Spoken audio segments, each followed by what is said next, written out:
अकेले Putin NATO के 31 देशों के हथियारों से लोहा ले रहे हैं, लेकिन नेटो है कि वो व्लादिमीर पुतिन से सीधे टकराने की हिम्मत नहीं दिखा पा रहा। आलम यह है कि अमेरिका भी पुतिन के तेवर से डरा हुआ है, सहमा हुआ है। अमेरिका के इस डर पर मुहर खुद पेंटागन के लीक दस्तावेजों ने भी लगा दी।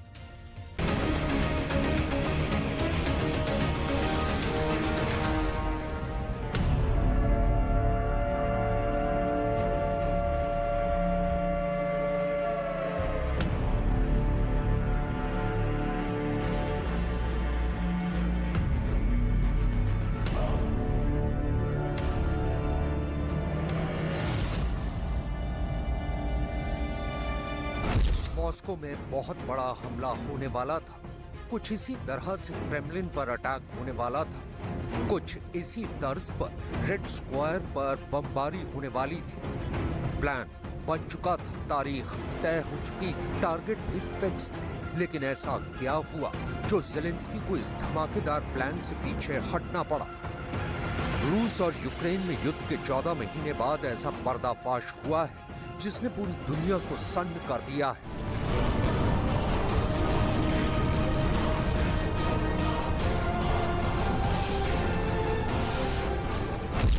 खबर अमेरिका के सबसे बड़े अखबार वॉशिंगटन पोस्ट में छपी है। हवाला पेंटागन के लीक सीक्रेट दस्तावेजों का दिया गया है। दावा किया गया है कि यूक्रेन ने युद्ध की पहली बरसी यानी 24 फरवरी 2023 को सीधे मॉस्को पर हमले का खुफिया प्लान बनाया था।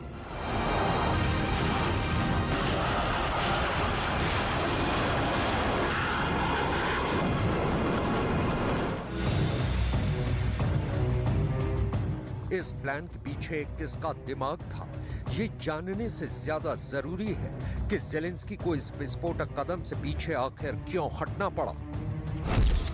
पेंटागन के लीक सीक्रेट दस्तावेजों के मुताबिक अमेरिका के राष्ट्रपति जो बाइडेन मॉस्को पर हमले के प्लान में आड़े आ गए। उन्होंने यूक्रेन के प्रेसिडेंट व्लादिमीर ज़ेलेंस्की को मॉस्को पर बमबारी से बाज आने की नसीहत दी। इसके लिए बाइडेन ने ज़ेलेंस्की को समझाया कि जवाब में रूस के राष्ट्रपति व्लादिमीर पुतिन करारा पलटवार कर सकते हैं।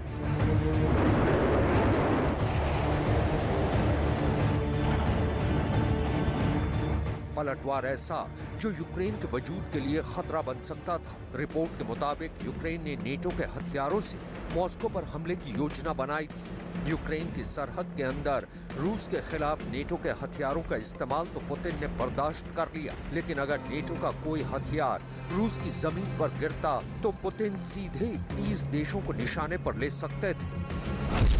वॉशिंगटन पोस्ट में छपी रिपोर्ट के मुताबिक रूस में घुसकर हमले का ये प्लान यूक्रेन के डिफेंस इंटेलिजेंस के चीफ मेजर जनरल कायराइलो बुडानोव ने बनाया था।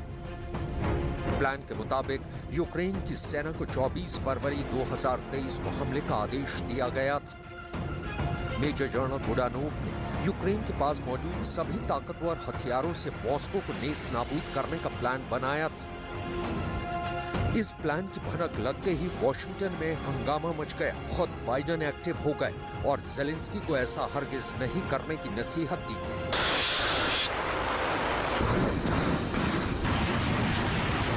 यूक्रेन के इस विस्फोटक प्लान पर मोहर उन तस्वीरों से भी लगती है जब जनवरी और फरवरी के महीने में मॉस्को की अहम इमारतों की छतों पर रूस ने पैंटसिर S-1 और S-400 जैसे एयर डिफेंस सिस्टम को तैनात कर दिया था।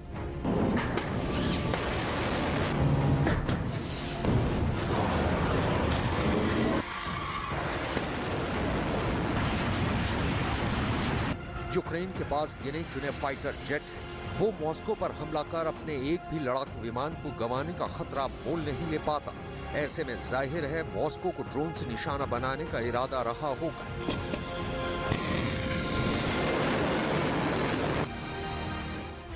इस कयास पर मोहर 24 घंटे पहले के उस वाक्य से भी लगती है जब मॉस्को के करीब यूक्रेन का एक कामिकाज़े ड्रोन क्रैश हो गया। यह ड्रोन करीब 20 किलोग्राम के विस्फोटक से लैस था। रूस के दावे के मुताबिक यूक्रेन के इस ड्रोन का टारगेट मॉस्को ही था। इस नाकाम ड्रोन हमले के बाद पेंटागन के लीक सीक्रेट दस्तावेजों से हुआ पर्दाफाश सच साबित होता दिखता है। ऐसे में अब मॉस्को को डायरेक्ट हिट करने का प्लान बनाने वाले जेलेंस्की के जनरल बुडानोव पर अमेरिका की थ्योरियां चढ़ी हुई हैं, जिनकी इस हिमाकत से रूस और यूक्रेन का युद्ध वर्ल्ड वॉर में तब्दील होने का खतरा था।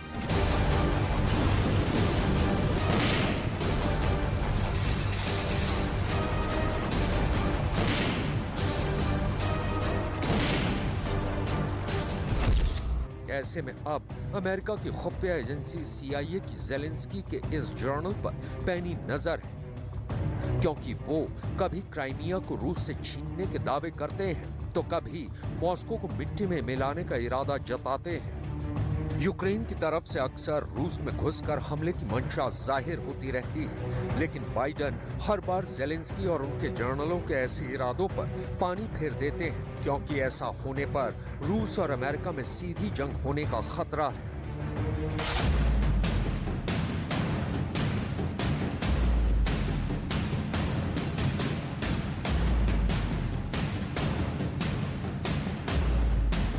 पेंटागन के लीक दस्तावेजों के मुताबिक अगर यूक्रेन मॉस्को पर हमले के लिए अमेरिका के किसी हथियार का इस्तेमाल करता तो इसके जवाब में मुमकिन था व्लादिमीर पुतिन परमाणु हथियारों का भी इस्तेमाल कर सकते थे। फिलहाल ऐसी चिंताओं के बीच रूस के अंदर गाहे बगाहे ड्रोन हमले होते रहते हैं। रूस इन हमलों के पीछे यूक्रेन का हाथ बताता है, लेकिन यूक्रेन की आर्मी इसे लेकर खामोशी इख्तियार कर लेती है। हालांकि बीते साल दिसंबर में रूस के अंदर एंजल्स 2 एयरफोर्स बेस पर हमले के बाद जेलेंस्की के सलाहकार माइखाइलो पोडोलायक ने ट्विटर पर यह जरूर लिखा था, धरती गोल है, इसकी खोज गैलीलियो ने की है। अगर किसी ने दूसरे देश के आसमान में कोई हमला किया तो कभी न कभी हमले के प्रस्थान बिंदु पर कोई उड़ती चीज जरूर गिरेगी। अमेरिका और यूरोप के देश यूक्रेन को बार बार अपनी सीमा के पार हमला न करने को लेकर आगाह करते रहते हैं, क्योंकि अमेरिका को डर इस बात का है कि अगर ऐसा हुआ तो नेटो के नाम पर चीन जैसे देश खुल्लम खुल्ला रूस के साथ खड़े हो सकते हैं। पुतिन साफ कर चुके हैं कि यूक्रेन में स्पेशल ऑपरेशन की वजह जेलेंस्की का नेटो में शामिल होने का इरादा है। रूस को अंदेशा इस बात का भी है कि यूक्रेन को नेटो में शामिल कराने के पीछे अमेरिका की साजिश है, क्योंकि वो नेटो के नाम पर रूस को घेरना चाहता है। अमेरिका के ऐसे इरादे पर रूस ने एक बार फिर संयुक्त राष्ट्र के मंच से अमेरिका को घेरा है।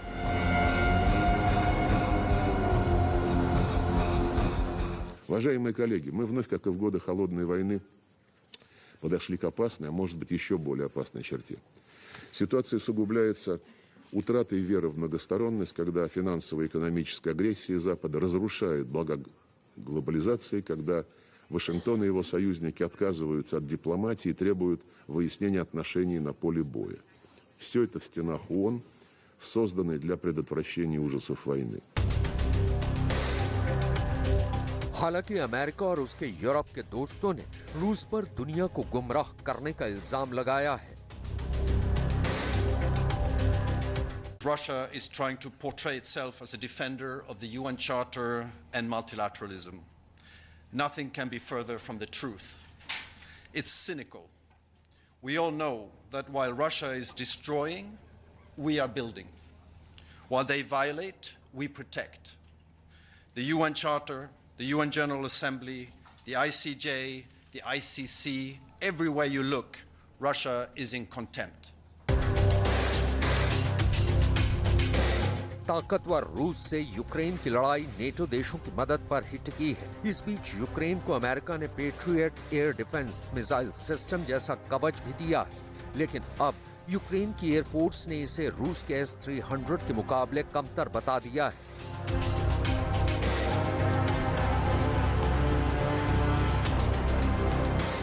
यूक्रेन की वायुसेना के प्रवक्ता यूरी इहनाट ने तो यहां तक कह दिया है कि पैट्रियट से S-300 को मार गिराना बेहद मुश्किल है।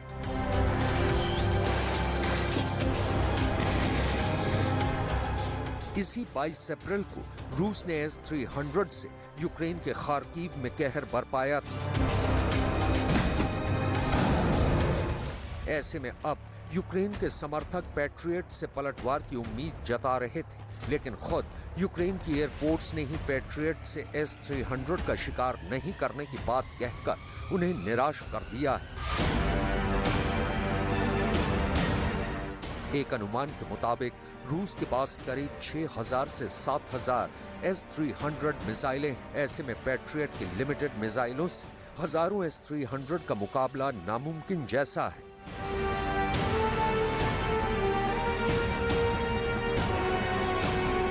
पेंटागन के लीक दस्तावेजों में ही यूक्रेन के एयर डिफेंस सिस्टम पर बहुत बड़ा दावा किया गया है। इस दावे के मुताबिक मई में यूक्रेन का पूरा एयर डिफेंस सिस्टम ध्वस्त हो जाएगा और फिर पुतिन की एयरफोर्स अपने ताकतवर लड़ाकू विमानों से ज़ेलेंस्की को घुटने टेकने पर मजबूर कर सकती है। ऐसे में अगर रूस ने अपने S-300 और शाहिद ड्रोन से एक साथ यूक्रेन पर हमला बोला तो युद्ध का नतीजा बहुत जल्द निकल सकता है।